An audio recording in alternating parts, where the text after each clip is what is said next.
Kindly situate the witness at the witness stand for the continuation of his testimony, Mr. Wamil.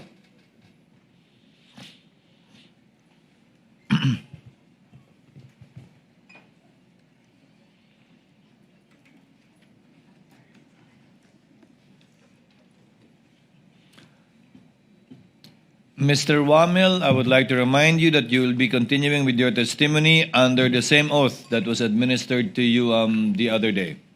Do you understand that, sir? Yes, sir. Yes, Your Thank Honor. you. When we adjourned the examination of the witness by the counsels for the parties were finished, and we will now proceed with the interjections of the senator judges this morning. And yesterday, we already indicated the sequence of the interjections and questions from the senator judges. First to make his interjections would be Senator Raffy Tulfo. Sir, you are recognized.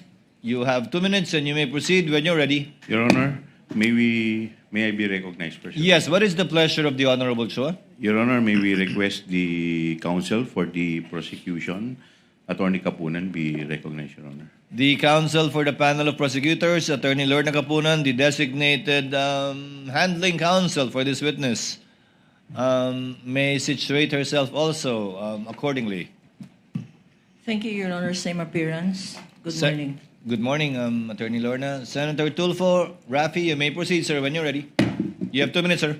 Wag muna, Mr. Presiding Officer, point of order lamang muna to. Yes, what is your point of order, Honorable Tulfo? Kasi kahapon, nabanggit na si Attorney Pua, magaling na abogado siya, ay pumunta sa COA, tama, para makipag-usap tungkol dun sa sinasabing audit query. Now, hindi po pa conflict of interest yun para siya ay mag-represent dito ngayon sa natin, pinag-uusapang confidential funds when in fact, siya mismo pumunta doon sa COA office para makipag-usap sa kanila. What do you think, Mr. Presiding Officer? The respondent in this case, Senator Judge Tulfo, is the Honorable Vice President Sara Zimmerman Duterte. Attorney Poa, although he served under the office of the Vice President, I believe, and even under DepEd, is not a named respondent to this case, and in fact is one of the lawyers, as you can see, of the respondent. There is no, I believe there is no conflict with respect to that, given that he is not the one in trial in this case. Okay, I rest my case, Mr. Presiding Officer. Ngayon, Pwede nang simulan ni Anika. yung oras. Yes. Mr. Witness, bukod sa OVP at saka DepEd, we're talking about confidential funds, meron pa ba ibang ahensya ng pamahalaan na inaudit nyo ang kanilang confidential funds? Based on the GAA po, meron may mga other agencies na may allotment for confidential fund. Kaya nga, meron kayong mga na-audit. Yes po, Your Honor. At dito sa mga ahensyang na-audit ninyo, magkapareho bang utilization nila ng confidential funds sa OVP, DepEd under BP Sara and those agencies na inaudit nyo? Yung utilization naman po ng confidential fund ay separate and distinct for every agency since yung kanilang utilization ay based on their mandate or operations. Okay. Sila ba'y gumamit ng mga aliases, gumamit ng mga pangalan chichirya, etc.? Yan Para po sa ay mga informants? yan po ay hindi ko na ang alam ko po ay hindi ko po ma-determine based on the documents submitted since hindi naman po naka-indicate dun sa kanilang submission na yung mga pangalan na nandun ay aliases or not. Okay. Noong April 2026, nag-issue kayo ng disallowance sa OVP and its officers para at the same time ipinasusoli nyo yung parte ng confidential funds. Can you repeat your question po, Your Honor? I think that was April of 2025.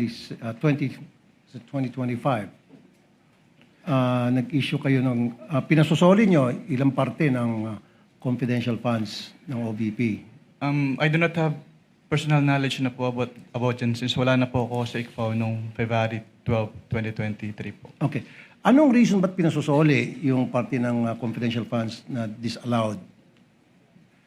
What are the reasons? Wala po akong personal knowledge about dyan since hindi naman po ako yung nag-issue ng disallowance. Since nung na-issue po yung disallowance ay na-transfer na po ako to other agency of the COA. Okay. I think it was April 10, 2026. So wala na po kayo doon. Yes po, Your Honor. Okay. Sinabi kahapon ni Attorney Poa na binanggit niya ata yung COA circular ng 1992, if I'm not mistaken, na hindi dapat banggitin yung pangalan ng mga recipient dahil for reasons of security and national security. Security ng tao, ng recipients and national security. Would it compromise sa tingin po ninyo yung security ng informant kung hihingan nyo sila ng resibo patungkol sa mga gamot na natanggap nila mula sa confidential funds? Katulad nga po nung sinabi ko during my testimony, ang hiningi po namin ay yung proof ng pagbili when it comes to the official receipt and the sales invoice po. Correct. Alam ba, resibo, bumili ng maintenance or antibiotics, yung ganong klaseng resibo dapat iba ang hinihingi nyo. Yes po, Your Honor. Pero ang sinasabi nila, yun daw ay magdi-jeopardize ng magkakaroon ng problema sa national security. Actually, yung minention po nila na circular which is yung 1999 is already repealed na. Repeal na. Opo. Pero just the same, sa tingin nyo ba yung pagbibili ng chichirya o dili kaya pagbili ng shampoo o suka sa sari-sari store, would that jeopardize the national security kapag yan ay binulgar sa inyo, binigyan ka ng resibo? Hindi po. Thank you. Thank you, Senator Judge Rafi Tulfo. Next to make his interjections would be Senator Bam Aquino. You are recognized, sir. You may proceed when you're ready. You have 2 minutes. Maraming salamat, Mr. Presiding Officer. Attorney, good morning. Good morning po, Senator. So, ang common understanding ho kasi ng confidential funds ay secret, pwedeng gamitin sa kung ano-ano, hindi pwedeng ibulgar sa publiko. Hindi po to totoo, no? Meron po talagang rules and regulations sa paggamit ng confidential funds. Yes po, Your Honor. Were you already part of the ICFAO in 2015? Yes po, Your Honor. So yung pinakitang memo nung 1992 at itong memo na pinag-usapan natin na circa 2015, parang magkaiba siya, no? Yes po, Your Honor. Do you know the reason why the rules changed with regard to the usage of confidential funds? Since yung paggamit po ng confidential fund at intelligence fund ay kailangan ng strict accounting and auditing rules. So, nagkaroon po ng circular para ma-ensure na yung paggamit po ay properly accounted at hindi po magamit for personal use or misuse. Yeah,